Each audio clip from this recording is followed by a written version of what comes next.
नमस्कार। आज का मोटिवेशनल वीडियो है, वो गलती कभी ना करें। कौन सी गलती?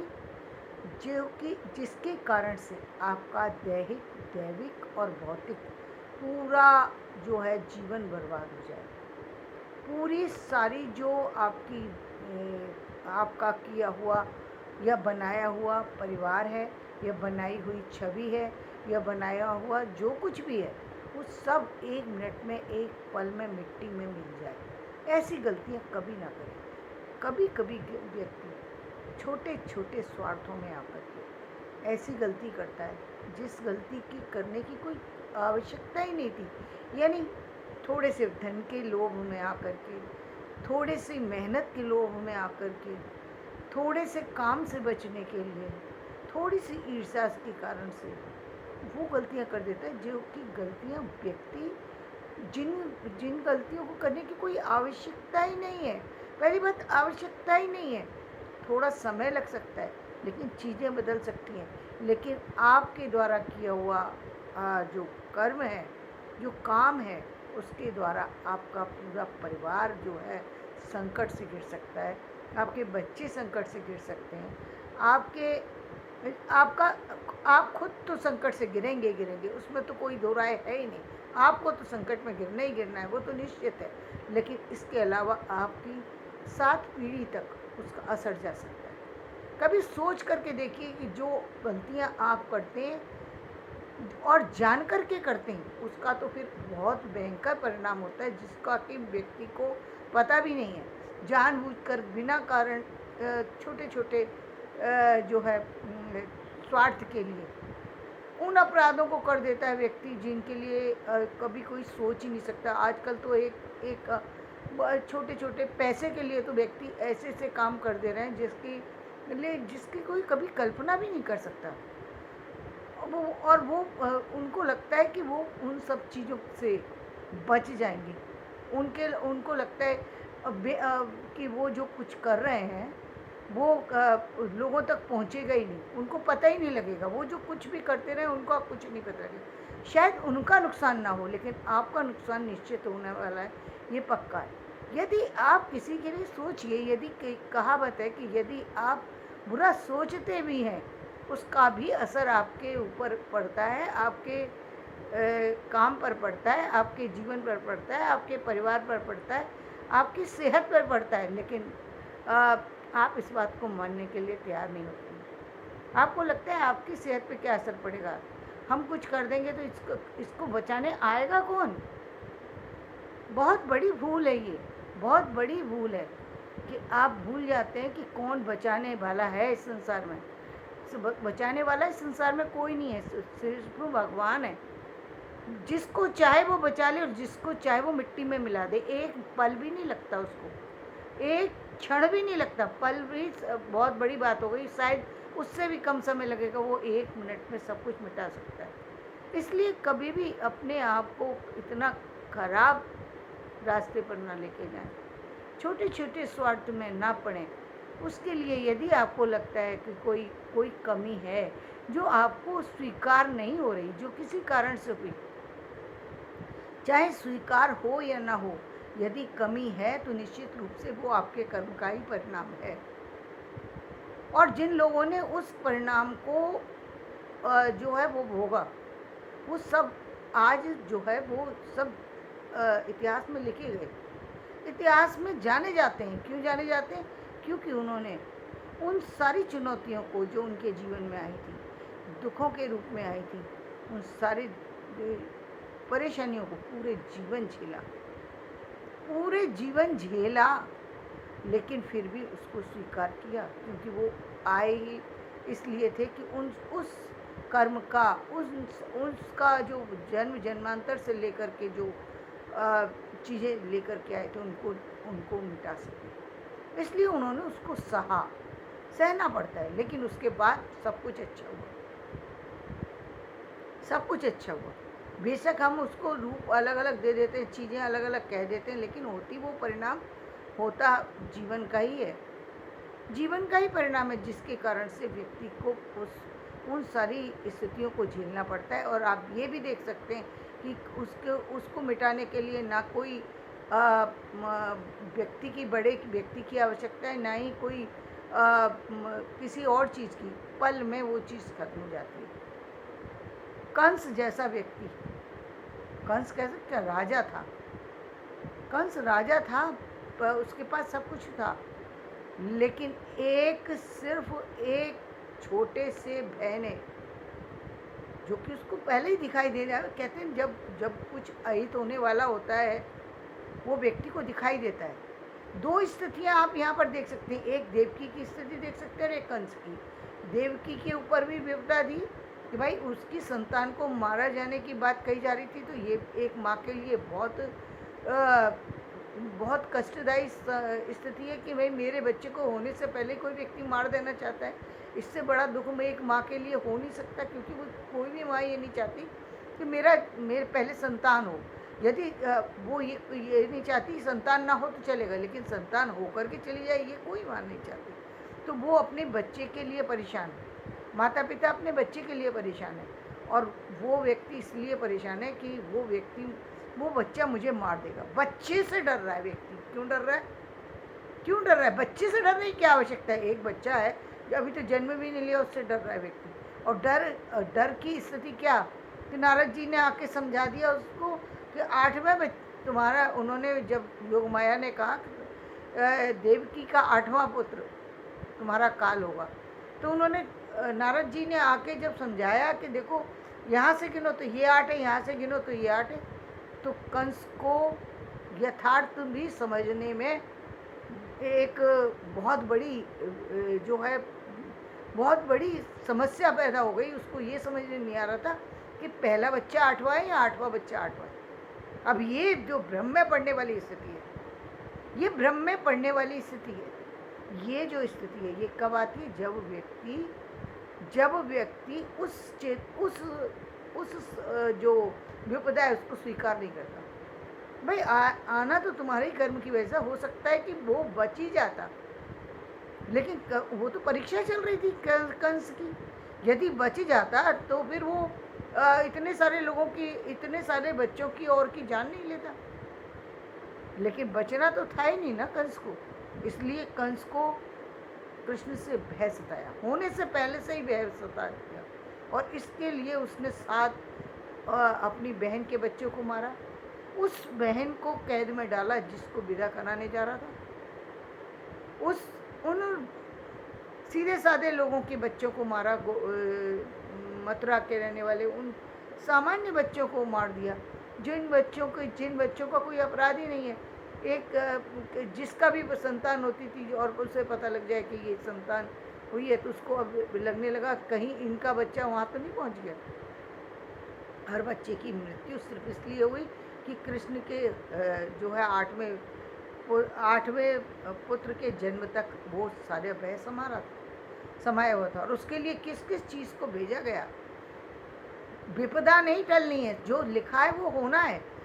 विपदा नहीं टली, पूतना को भेज दिया, कभी किसी को भेज दिया, कभी किसी को भेज दिया, कुबले हाथी को खड़ा कर दिया इतने से बच्चे को मारने के लिए। लेकिन क्या कंस अपनी मृत्यु को टाल सका? यदि टाल सका होता तो हम मान लेंगे कि वही होता है जो व्यक्ति चाहे।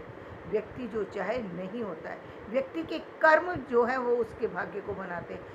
यदि आपके कर्म अच्छे हैं तो शायद विपदा आपकी टल जाए, आपकी विपदा टल जाए, और आप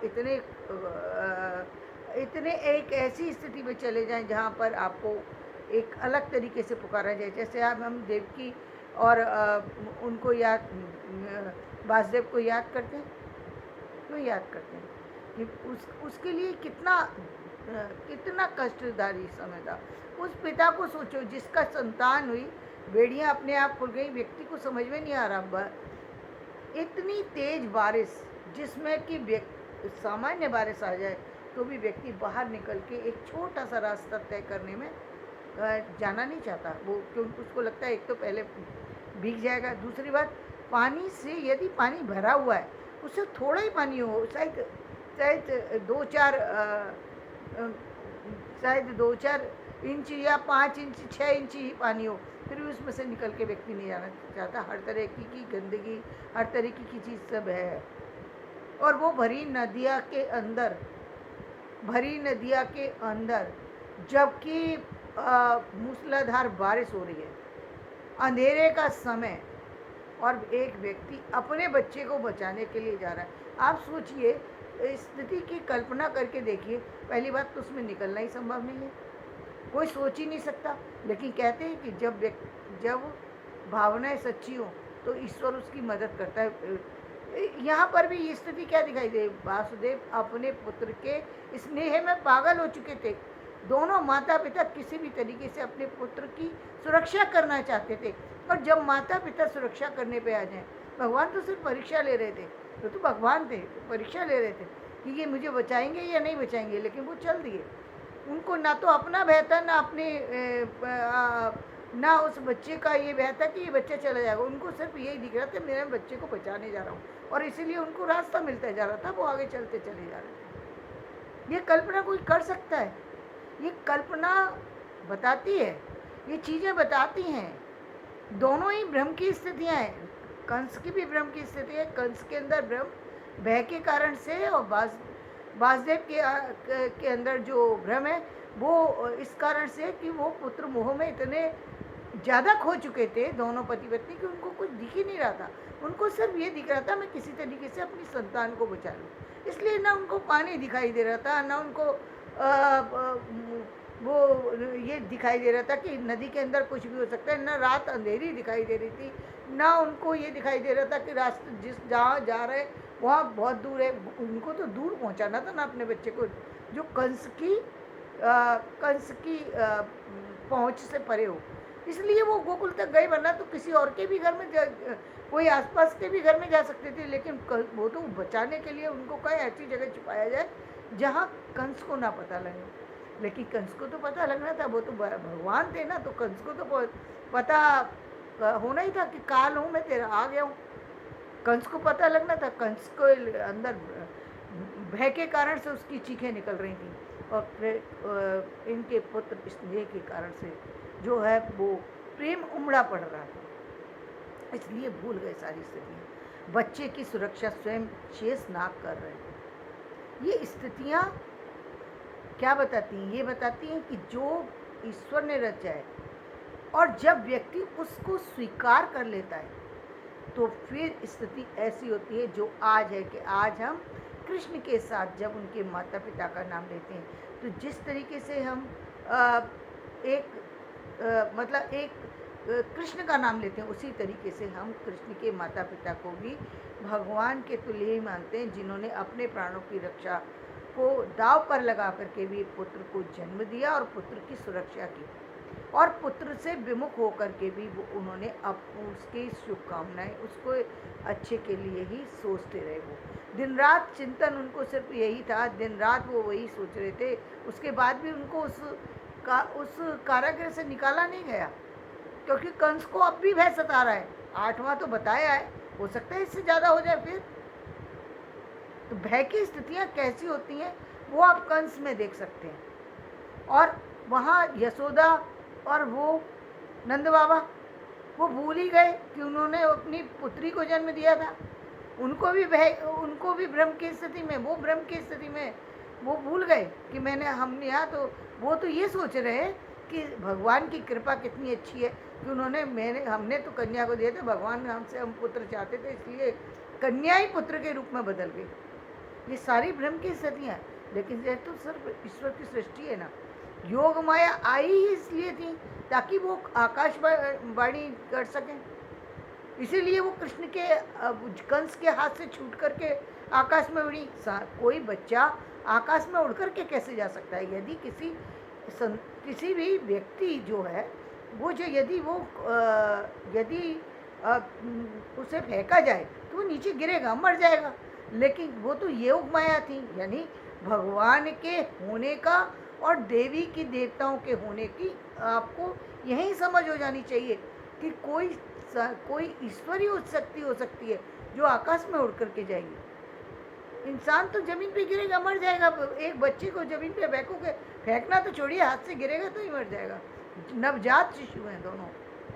लेकिन वो बच्ची, वो जो है योग माया थी, उन्होंने जा करके आकाश में, क्योंकि उनको तो जितना भय कंस के अंदर था उससे ज़्यादा भय देना था, क्योंकि पल पल मारना था, वो पल पल मृत्यु से जूझ रहा था और उसको उतने समय तक कष्ट देना था उनको कि भाई वो अंतिम सांस तक उसका भोजन, उसका सब कुछ मिट गया। उसको सिर्फ पूरे संसार में सिर्फ यही दिखाई दे रहा था कि उस बच्चे को कैसे मारा जाए, उसके लिए क्या क्या उपाय किए जा सकते हैं। सिर्फ उसकी प्लानिंग, सिर्फ प्लॉटिंग सिर्फ इसी चीज़ के लिए थी। लेकिन जब जब आप गलत इस आचरण करेंगे, गलत रास्ते पर जाएंगे, तो इसी तरीके से नुकसान होगा और याद भी उसी तरीके से किया जाएगा जिस तरीके से कंस को याद करते हैं।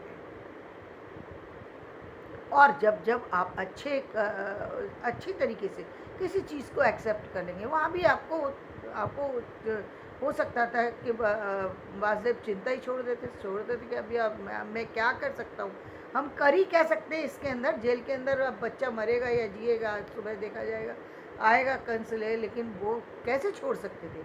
उनकी तो भावनाओं से परे की बात थी, वो तो पूरे समय उनका उनका तो संतान पर ही सारा ध्यान था कि हमारी 7 संतानों को मार चुका है, 60वीं संतान का होगा क्या।